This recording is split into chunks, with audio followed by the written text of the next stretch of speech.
সান্ত্বনাতে আমাদের চাকরি ফিরবে না। আপনারা কি পদক্ষেপ নিচ্ছেন আমাদের জন্য, কোন জায়গা থেকে পদক্ষেপ? আচ্ছা বলুন তো, বিহার থেকে দুজন এমপি তারা চিঠি লিখলেন, রাহুল গান্ধী তিনি অন্য জায়গাকে মানে বিরোধী দলনেতা হোক, কিন্তু তিনি তো আমাদের ওয়েস্ট বেঙ্গলের নয়, তিনিও লিখলেন রাষ্ট্রপতিকে।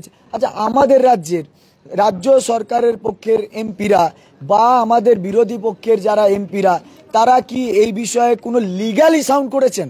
যারা আজকে আমাদের বলছে না তোমাদের সঙ্গে অন্যায় হয়েছে, তো তারা পরের দিন কোন স্ট্যান্ড নিচ্ছে তার উপরেও তো আমাদের বিশ্লেষণ হবে, আসলে সেটা সান্ত্বনা নাকি সত্যি করে থাকা। এটা কিন্তু আপনাদের সামনে সবার সামনে বললাম। যেহেতু বোর্ড অফ সেকেন্ডারি এডুকেশন এটা দিয়েছে, তাতে করে তারা বলেছে যে যারা যোগ্য, তাই যোগ্য শিক্ষক শিক্ষিকারা যাতে যতদিন না রিভিউ, মানে ওরা রিভিউটা বলছে না, যতদিন না প্রসেস শুরু করা যায়।